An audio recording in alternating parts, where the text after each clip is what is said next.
नमस्कार, मैं जनता शिवम गौतम। और जिस तरीके से आज सुप्रीम कोर्ट में किसानों के मुद्दे को लेकर तमाम याचिकाओं पर सुनवाई हुई और उसके बाद में सुप्रीम कोर्ट ने कुछ टिप्पणियां भी की, उसके बाद ऐसा लगता है कि कांग्रेस की अंतरिम अध्यक्षा, जी हाँ, कांग्रेस की अंतिम अध्यक्षा सोनिया गांधी उर्फ एंटोनियो माइनो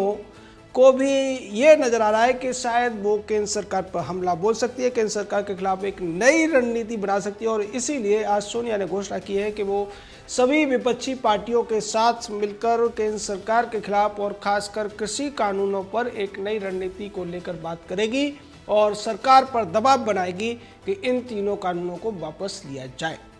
दरअसल देश का जो बजट सत्र है वो शुरू होने वाला है 31 जनवरी को और उससे पहले एक मीटिंग करना चाहती है सोनिया गांधी अन्य विपक्षी नेताओं के साथ में। हालांकि पहले से इस पर काफ़ी खिचड़ी पकती हुई नजर आ रही है और काफ़ी कुछ खिचड़ी पक भी चुकी है, ऐसा भी कह सकते हैं। पहले राहुल गांधी ने कोशिश की थी इस मुद्दे को भुनाकर नेता बनने की, लेकिन राहुल गांधी की भत पिट गई, उसकी फ्लॉप हो गई पिक्चर और उसके बाद वो नानी के घर यानी ननिहाल भाग गया। उसके बाद में प्रियंका वाड्रा और उसके पति के माध्यम से भी ऐसा करने की कोशिश की गई, लेकिन लोगों ने तवज्जो नहीं दी और अब सोनिया को लगता है कि उसे ही इस पूरे मामले को भुनाने की कोशिश करनी चाहिए। हालांकि इसको लेकर भी तमाम लोग सवाल उठा रहे हैं। सोनिया की जो कार्य क्षमता है, सोनिया के जो निर्णय हैं, उस पर पहले ही काफ़ी सवाल उठ चुके हैं और उस कड़ी में प्रणब मुखर्जी की किताब द प्रेसिडेंशियल ईयर में भी जिस तरीके के सवाल उठाए गए हैं, 2014 के चुनावों के लिए सीधे तौर पर प्रणब मुखर्जी ने किसी को दोषी ठहराया तो वो सोनिया गांधी और उसके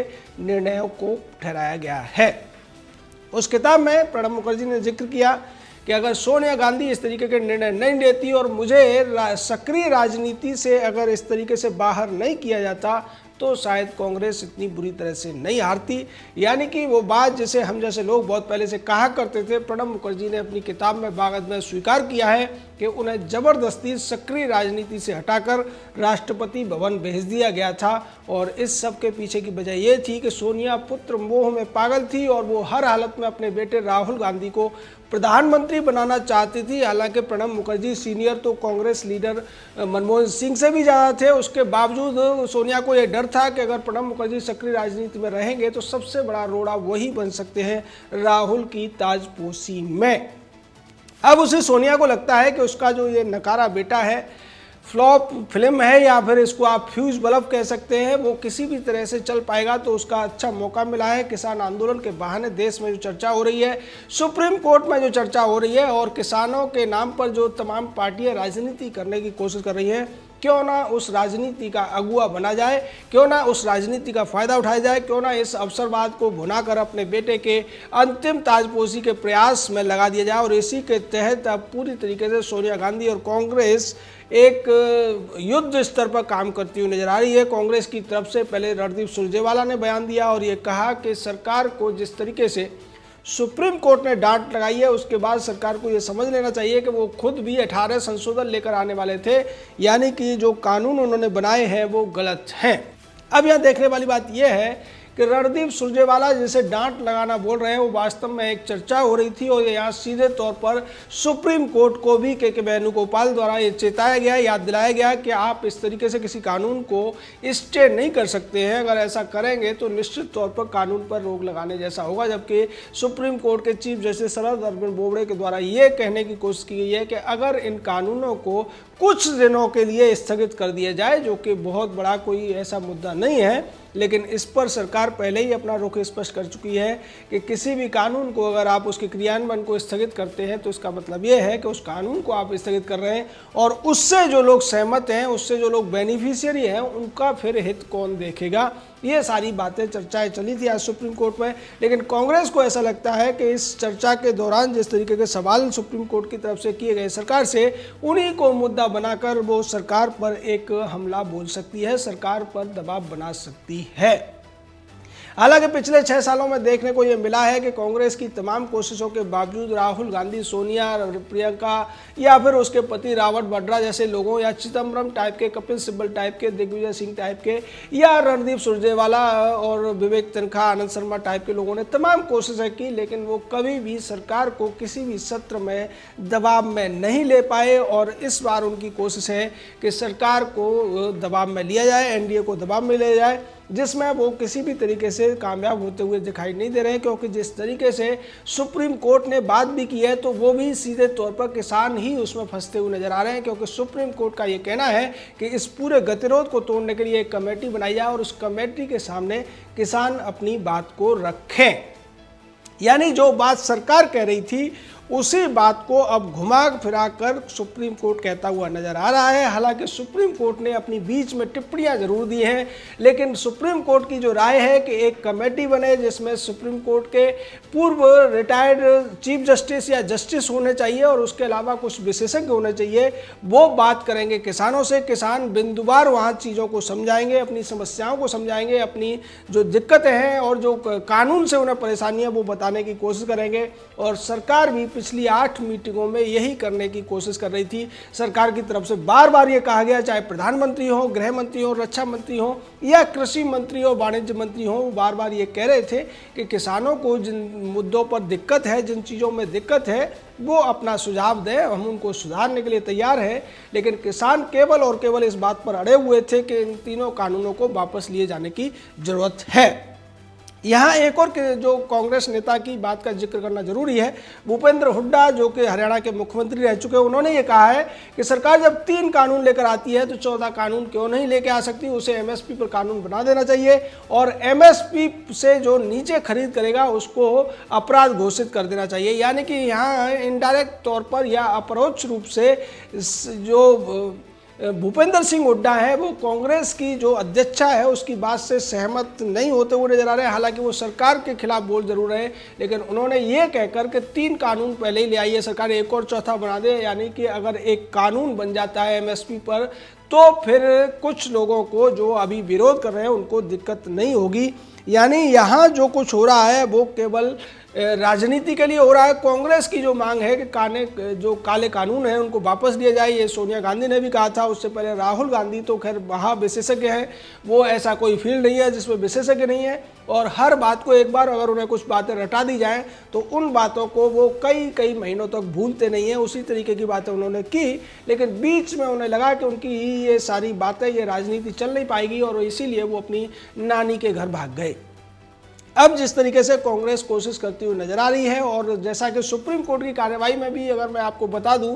तो वहां पर भी कम से कम 2 वकील ऐसे थे जो कांग्रेस के कार्यकर्ता के तौर पर भी जाने जाते हैं। विवेक तनखा सीधे तौर पर कांग्रेस के नेता हैं और एक और वकील थे जो कांग्रेस के लिए राजनीति करते हैं, वो वहाँ किसानों के लिए वकालत करते हुए, दलीलें देते हुए नजर आ रहे थे। यानी कि सीधे तौर पर किसानों के तौर पर वहाँ कहीं ना कहीं कांग्रेस भी शामिल थी, क्योंकि ये पूरा का पूरा जो गतिरोध है ये पंजाब से चला था और पंजाब से चलकर दिल्ली लाने में इसमें बड़ी भूमिका निभाई थी पंजाब के मुख्यमंत्री कैप्टन अमरिंदर सिंह ने। लेकिन अब जिस तरीके की खबरें पंजाब से आ रही है वो पोल खोलती है कांग्रेस की दोगली नीति की और कैप्टन अमरिंदर सिंह के भी असमंजस की स्थिति की पोल खोलती है, क्योंकि वहां पर पहले ही इनमें से जो पहला कानून है एपीएमसी का उसको लागू कर दिया गया है। वहां पर बड़ी खरीद हुई, रिकॉर्ड खरीद हुई और इस सब के पीछे कानून था जो नया बना है। दूसरी एक और खबर आई कि पंजाब में जो कपास के किसान हैं उन्होंने एमएसपी से ऊपर अपना कपास बेचा है। इसको लेकर उनका हालांकि विरोध हुआ है, जो संस्था है, जो एसोसिएशन है उसकी तरफ से। लेकिन अब सवाल उठता है कि अगर पंजाब में किसान अपनी कपास को एमएसपी से ऊपर बेच रहे हैं तो फिर जो लोग सिंधु बॉर्डर पर बैठे हैं या दूसरी जगहों पर बैठे हैं पंजाब से आकर पंजाब के किसानों के रूप में, फिर वो कौन है? अगर वो असली किसान है तो फिर पंजाब में कपास जो बेच रहा है वो कौन सा किसान है? ये सारे जो विरोधाभास है इनका जवाब न तो किसानों के पास है, न किसान यूनियनों के पास है और ना ही किसानों के नाम पर राजनीति करने वाली कांग्रेस, समाजवादी पार्टी या आम आदमी पार्टी जैसी पार्टियों के पास है, अकाली दल के पास है। और इसीलिए जो सुप्रीम कोर्ट ने आज कहा है, हालांकि उसमें तल्ख टिप्पणियां हैं, केंद्र सरकार पर सवाल जरूर है, लेकिन असलियत में वो मुद्दा अब किसान यूनियनों को भी शिकंजे में लेता हुआ दिख रहा है। क्योंकि अगर कमेटी बनेगी, कमेटी के सामने इन किसान यूनियनों को जवाब देने पड़ेंगे और उन जवाब देते के समय चाहे कमेटी में कोई भी हो न तो वहाँ उनकी मदद के लिए कांग्रेस के नेता आएंगे, न वकील आएंगे, न अरविंद केजरीवाल जैसे बहरूपिया आएंगे और ना ही समाजवादी पार्टी या राकेश टिकैत जैसे स्थानीय छुटवैये आएंगे। वहाँ उन्हें अपने आप जवाब देना पड़ेगा। राकेश टिकैत बार बार इस तरीके की बातें भी करते रहे हैं, वो किसान यूनियन के पश्चिमी उत्तर प्रदेश के नेता हैं, लेकिन जब भी उनसे पूछा जाता है कि इसमें क्या ऐसी दिक्कतें हैं जिस पर आप जवाब दीजिए, राकेश टिकैत हो या दूसरे जो किसान यूनियनों के नेता हैं, वो कभी भी स्पष्टता के साथ में ये नहीं बता पाए हैं कि कौन सी क्लॉज, कौन से सेक्शन से उनको दिक्कत है, कौन सा सेक्शन किसानों के खिलाफ है, कौन से सेक्शन के माध्यम से किसानों की जमीनें ले ली जाएंगी। क्योंकि इन सभी मुद्दों पर प्रधानमंत्री पहले ही दो बार किसानों को संबोधित कर चुके हैं। बाकी जो सरकारी तंत्र है, तमाम जो अब कॉल मैसेज भी चल रहे हैं, ऑडियो रिकॉर्डेड कॉल चल रही है, उसके माध्यम से अब किसान समझ नहीं पा रहे हैं कि अगर कमेटी इस बात पर विचार करेगी तो हम किस मुद्दे के आधार पर कानूनों को रद्द करने की मांग करेंगे। लेकिन यहाँ मैं आपको कानूनी दृष्टि से एक बात बता देता हूँ कि ये जो कमेटी भी बनेगी वो सिर्फ सिफारिशें करेगी। सुप्रीम कोर्ट के पास में जितना अधिकार है उसके तहत सुप्रीम कोर्ट केवल इन कानूनों की संवैधानिकता की समीक्षा कर सकता है, सरकार को सुझाव दे सकता है, सरकार को आदेश नहीं दे सकता। सुप्रीम कोर्ट भी कानून रिपील नहीं करा सकता। लेकिन एक तरीके से ये परोक्ष रूप से सरकार की जीत मानी जाएगी अगर सुप्रीम कोर्ट कमेटी बनाता है, जिसके नाम अल्टीमेटली सरकार को ही देने हैं, और वो कमेटी के सामने अगर जो किसान है वो अपना प्रतिवेदन देंगे। साथ ही साथ चीफ जस्टिस ने जो पूछा है कि अगर हम कमेटी बनाते हैं, स्टे लगाते हैं इम्प्लीमेंटेशन के ऊपर, तो फिर रोड से आप हटेंगे, यानी कि सीधे तौर पर सुप्रीम कोर्ट ने किसानों को रोड से हटने की अब एक शर्त सी लगा दी है, जिसको हर हालत में किसानों को मानना पड़ेगा। और सोनिया गांधी या शरद पवार जैसे जो दूसरे नेता हैं जो किसानों के माध्यम से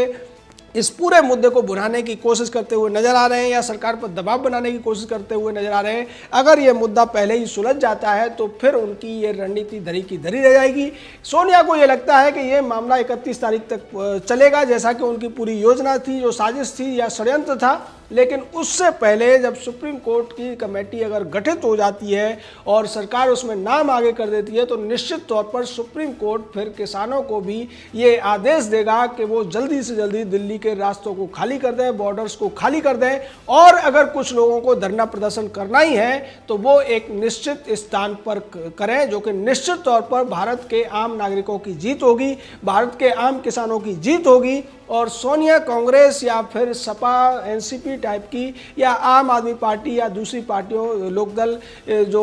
विरोध कर रही है इसका, या फिर जो अकाली दल है, उनकी एक करारी हार होगी, क्योंकि उनकी योजना तो ये थी कि ये मामला लंबा चलना चाहिए। लेकिन अब सुप्रीम कोर्ट जिस तरीके से आज और कल की सुनवाई में जो फैसले आएंगे, उसके बाद ये तय कर देगा कि ये रास्ते ज़्यादा देर तक बंद नहीं रहेंगे। जय हिंद,